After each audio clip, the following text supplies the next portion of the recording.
Hello student, मैं केशव गुप्ता स्वागत करता हूं आप लोगों को इस न्यू वीडियो में। तो बच्चों, इस वीडियो में आप लोग आज सीखेंगे क्लास 12th में केमिस्ट्री की तैयारी कैसे किया जाएगा। ठीक है, क्योंकि बच्चों अब जो है 3-4 माह का समय बच गया है। ठीक है, और इधर उधर लड़का का बहुत सारा परेशानी होता है कि हम लोग अब करें तो करें क्या, क्या पढ़ना है, क्या छोड़ना है। ठीक है, और आप लोग देखे होंगे कि बहुत सारा लड़का लड़की क्या करता है कि साल भर मेहनत करता है, दिन रात पढ़ता है, लेकिन उसका रिजल्ट नहीं होता है।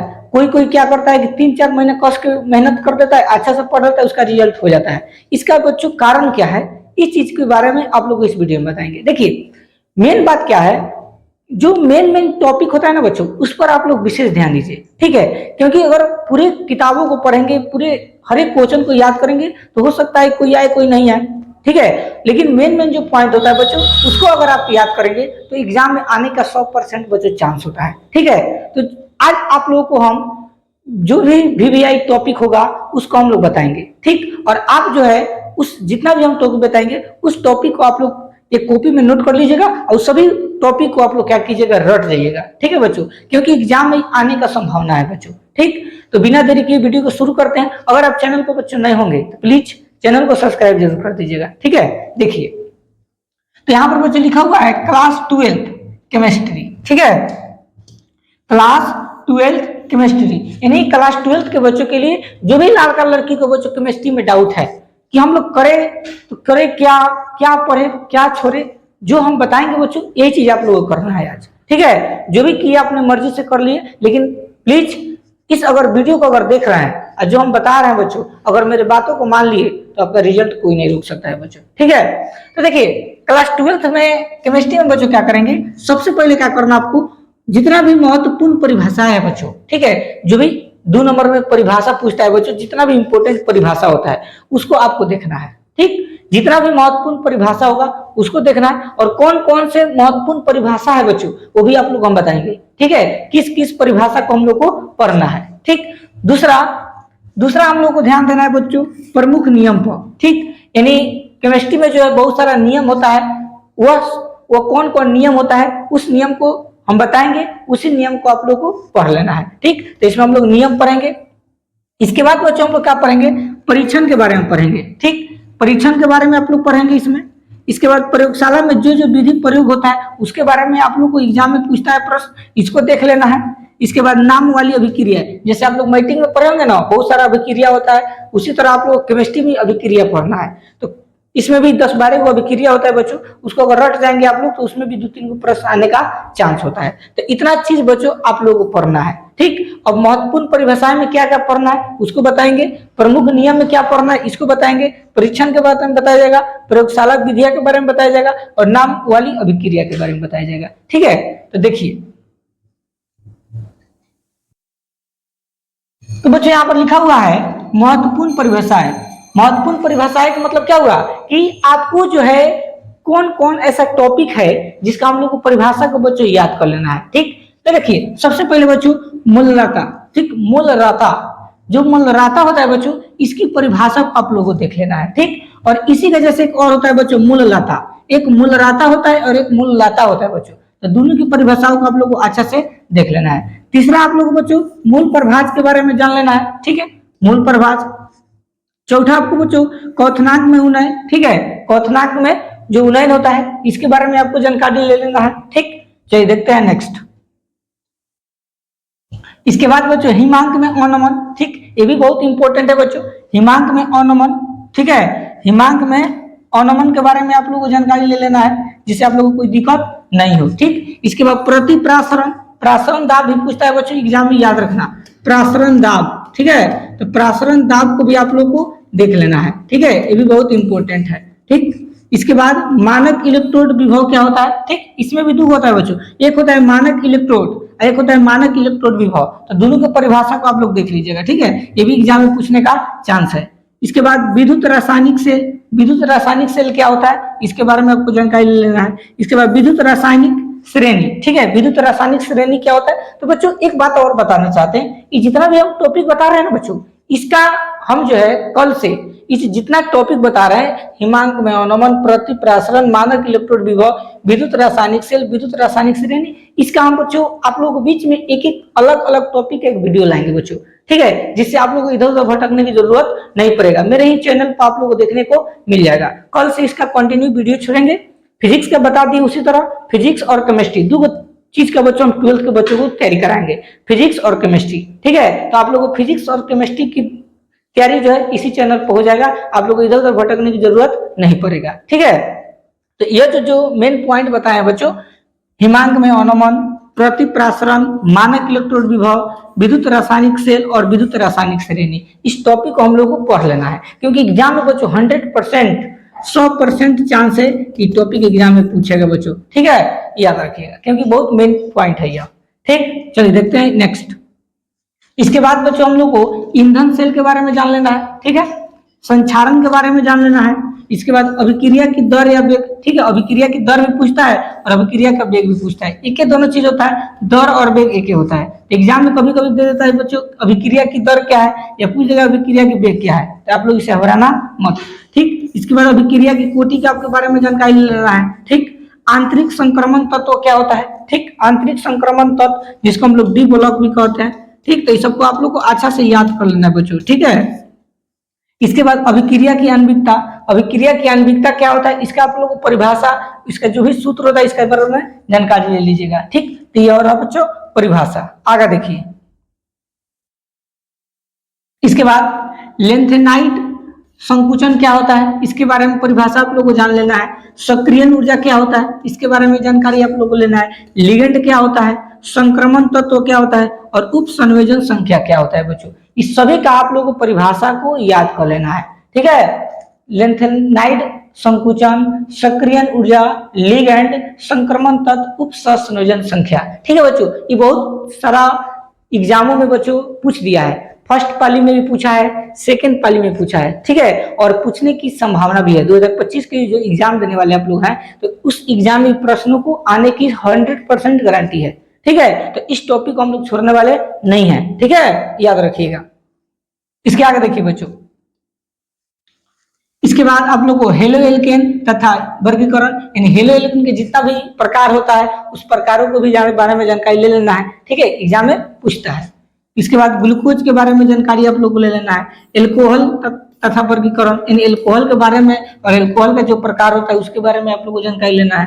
फ्रुक्टोज क्या होता है, इसका परिभाषा के आपके बारे में जानकारी ले लेना है, ठीक है। तो जितना भी बच्चों लिखवा रहे हैं ये सब इंपॉर्टेंट क्वेश्चन है, ठीक है। देखिए इसके आगे, इसके बाद एमीन तथा वर्गीकरण, यानी एमीन का भी वर्गीकरण कर देना है। एमीन का परिभाषा, एमीन कितने प्रकार का होता है इसका पूरी परिभाषा के बारे में आपको जानकारी लेना है। सुक्रोज क्या होता है इसके बारे में आपको जानकारी लेना है। कार्बोहाइड्रेट तथा वर्गीकरण, यानी कार्बोहाइड्रेट का परिभाषा आपको जानकारी लेना है और कार्बोहाइड्रेट का जो प्रकार होता है उसके बारे में जानकारी लेना है, ठीक है। एमिनो अम्ल क्या होता है इसके बारे में जानकारी आपको ले लेना है, ठीक। तो जितना भी बच्चों पॉइंट बता रहे हैं ये सब VVI टॉपिक है, एग्जाम में पूछ दिया है, अब पूछने की संभावना भी है, ठीक है। चलिए देखते हैं नेक्स्ट। इसके बाद आप लोगों को प्रोटीन के बारे में जानकारी ले लेना है, ठीक है। एंजाइम के बारे में आपको जानकारी लेना है, विटामिन के बारे में जानकारी लेना है। न्यूक्लिक अम्ल क्या होता है, इस सभी का बच्चों आप लोगों को परिभाषा हर हाल में कंप्लीट कर लेना है, ठीक है। प्रोटीन, एंजाइम, विटामिन, न्यूक्लिक अम्ल क्या होता है, ठीक है। ये सब बच्चों 2 नंबरिया प्रश्न है जो एग्जाम में पूछता है। चलिए अब देखिए बच्चों, अब हम लोग को जो है परिभाषा हम लोग जान गए कि कौन कौन एग्जाम में परिभाषा पूछेगा बच्चों। अब हम लोग जानेंगे इस न्यू वीडियो में आप लोग नियम के बारे में बच्चों। किसके बारे में बच्चों, नियम के बारे में, कि आखिर जो है एग्जाम में नियम क्या क्या पूछता है बच्चों, ठीक है। ये भी बहुत इंपॉर्टेंट है। या ये भी बच्चों जो नियम होता है 2 नंबर का भी पूछ देता है, 2 नंबर का भी आता है एग्जाम में, कभी कभी 3 नंबर में भी पूछ देता है, लेकिन अब तो बच्चों 2 नंबर और 5 नंबर का भी एग्जाम में होता है, ठीक है। अगर आप एग्जाम का पेपर देखिएगा तो 2 नंबर और 5 नंबर का ही सवाल आता है, 3 नंबर का सवाल अब नहीं आता है, ठीक है। तो 2 नंबरिया में आ सकता है या तो 5 नंबर में भी आ सकता है, ठीक है। तो आप लोग को हेनरी का नियम बच्चों याद रखना है, हेनरी का नियम इंपॉर्टेंट है। इसके बाद राउल्ट का नियम याद रखना है। इसके बाद 1/2 गुणांक का नियम याद रखना है। कोलराउस का नियम आप लोग को याद रखना है। जितना भी बच्चों नियम बता रहे हैं, हेनरी का नियम, राउल्ट का नियम, 1/2 गुणांक, कोलराउस का नियम, ये सभी बच्चों बहुत इंपॉर्टेंट नियम है जो एग्जाम में बहुत बार प्रश्नों को रिपीट कर दिया है। जानते ही हैं जो क्वेश्चन बैंक होता है वो बच्चों बार बार प्रश्नों को रिपीट करता है। ठीक है, कोनो कंपटीशन एग्जाम नहीं है, बिहार बोर्ड का एग्जाम है बच्चों, तो इसमें कुछ नया चेंजिंग नहीं होता है, उसी क्वेश्चन को बार बार क्या किया जाता है, रिपीट किया जाता है। ठीक, जैसे मान लीजिए 2015 में कोई एग्जाम में पूछा है प्रश्न, तो उसको 2017 या 2018 में पूछ सकता है। ठीक है बच्चों, तो इससे घबराने की जरूरत नहीं है। तो ये आप लोगों को याद रखना है कौन सा बच्चों, हेनरी का नियम, राउल्ट का नियम, वान हाफ गुणांक का नियम और कोलराउस का नियम। ठीक है, ये जितना पॉइंट बता रहे हैं बच्चों बहुत इंपॉर्टेंट है। ठीक है, इसके आगे देखिए, इसके बाद आर्हेनियस का समीकरण। ठीक है बच्चों, जो आर्हेनियस होता है इसका समीकरण जो होता है उसके बारे में आप लोगों को लिख देना है। ठीक है बच्चों, इसके बाद फैराडे का विद्युत अपघटन का नियम, जो फैराडे का विद्युत अपघटन नियम होता है वो दो गरीय थे, एक प्रथम नियम एक द्वितीय नियम, तो दोनों एग्जाम में बच्चों पूछता है, तो दोनों को अच्छा से याद कर लीजिएगा। ठीक है, नोरेस्ट समीकरण। ठीक है बच्चों, नोरेस्ट समीकरण को भी याद रखना है और आर्हेनियस का समीकरण को याद रखना है, ये बच्चों दोनों ही इंपॉर्टेंट है। ठीक है, इन दोनों में से कोई एक एक आता है बच्चों, अगर आर्हेनियस का समीकरण दे देगा तो आपको नोरेस्ट समीकरण नहीं देगा। ठीक, तो इसलिए तीनों को आप लोग कंप्लीट याद रखना है। ठीक, चलिए आगे देखिए, अब हम लोग बच्चों पढ़ेंगे प्रयोगशाला विधियां, यानी प्रयोगशाला में होने वाले कौन कौन से विधि होता है उसके बारे में हम लोग जानेंगे। ठीक, पहला क्लोरोफॉर्म बनाने की प्रयोगशाला विधि, यानी क्लोरोफॉर्म को कैसे बनाया जाता है, इसको प्रयोगशाला में कैसे इस्तेमाल किया गया, इस विधि के बारे में इसमें लिख देना है। ठीक, क्लोरोबेंजीन बनाने की प्रयोगशाला विधि लिख देना है, यानी क्लोरोबेंजीन किस तरह बनता है उसके बारे में बता देना है। ठीक, एथिल एल्कोहल कैसे बनता है बच्चों, इसकी प्रयोगशाला विधि बता देना है। ठीक है, ये भी बहुत इंपॉर्टेंट है, इसको भी आप लोग देख लीजिएगा। ठीक, चलिए आगे देखिए, इसके बाद डाई एथिल ईथर बनाने की प्रयोगशाला विधि बता देना है। ठीक, फार्मेल्डिहाइड बनाने की प्रयोगशाला विधि बता देना है। ठीक, एसीटोन बनाने की प्रयोगशाला विधि बता देना है, एथिल एमीन बनाने की प्रयोगशाला विधि बता देना है। ठीक है बच्चों, यानी डाई एथिल ईथर बनाने की प्रयोगशाला विधि, फार्मेल्डिहाइड बनाने की प्रयोगशाला विधि, एसीटोन बनाने की प्रयोगशाला विधि हो जाएगा, एथिल एमीन बनाने की प्रयोगशाला विधि, जो एग्जाम में बच्चों बहुत बार रिपीट किया है प्रश्नों को। ठीक है, तो सभी प्रश्नों को आप लोग को एक बार देख लेना है, याद अगर नहीं है बच्चों तो प्लीज इसको याद कर लीजिएगा। ठीक है, अगर आपके पास ये प्रश्न नहीं है तो प्लीज इसका क्वेश्चन आंसर कहीं से खोजिए और इसको रटा मार लीजिए, क्योंकि एग्जाम के लिए बहुत जरूरी है। ठीक है, देखिए आगे, अब हम लोग पर जानेंगे बच्चों नाम वाली अभिक्रिया। क्या बच्चों, नाम वाली अभिक्रिया, यानी कौन कौन से अभिक्रिया एग्जाम में पूछता है इसके बारे में। ठीक है, तो बच्चों बुर्ज अभिक्रिया क्या होता है इसके बारे में आप लोग को जान लेना है। ठीक, बुर्ज फिटिंग अभिक्रिया क्या होता है ये भी आप लोग को जान लेना है।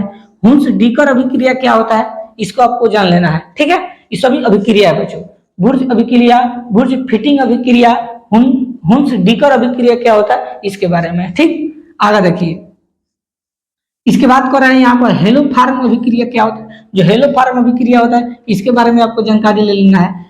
रीमन टीमन अभिक्रिया क्या होता है इसके बारे में, कोल्बे सीमिट अभिक्रिया क्या होता है इसके बारे में, विलियमसन संश्लेषण अभिक्रिया क्या होता है इसके बारे में आपको जान लेना है। ठीक है, यानी हेलो फार्म अभिक्रिया, रीमन टीमन अभिक्रिया, कोल्बे सीमिट अभिक्रिया और विलियमसन संश्लेषण अभिक्रिया, इसके बारे में आपको जानकारी लेना है। ठीक है, देखिए इसके आगे, इसके बाद केनिजारो अभिक्रिया के बारे में पढ़ लेना है, क्लीमेंसन अपचयन के बारे में पढ़ लेना है, इटाड अभिक्रिया के बारे में पढ़ लेना है, कार्बिल एमीन अभिक्रिया के बारे में पढ़ लेना है। ठीक है, यानी केनिजारो अभिक्रिया, क्लीमेंसन अपचयन, इटाड अभिक्रिया और कार्बिल एमीन अभिक्रिया के बारे में आपको जानकारी ले लेना है। ठीक है, देखिए इसके आगे, इसके बाद बच्चों आपको पढ़ लेना है हाफमान ब्रोमाइड अभिक्रिया क्या होता है इसके बारे में, और फिटिंग अभिक्रिया क्या होता है इसके बारे में आपको जानकारी लेना है। तो बच्चों अगर इतना आप लोग केमिस्ट्री में याद कर लेंगे, एग्जाम में बैठेंगे बच्चों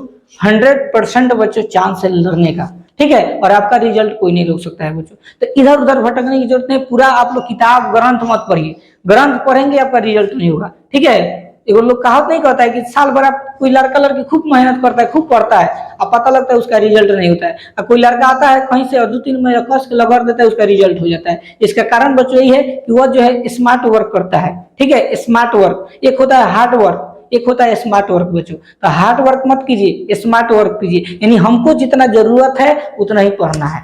ठीक है, ये सब एग्जाम में पूछने वाला प्रश्न है बच्चों, तो इसको छुड़िएगा मत। अगर आप चैनल पर नए होंगे और सब्सक्राइब अभी भी नहीं किए होंगे, तो अगर थोड़ा सा भी बच्चों वीडियो मेरा अच्छा लगा हो तो आप लोग प्लीज चैनल को सब्सक्राइब कर दीजिए और अपने अपने दोस्तों के पास वीडियो को शेयर कीजिए। मिलते हैं नेक्स्ट वीडियो में, तब तक के लिए धन्यवाद।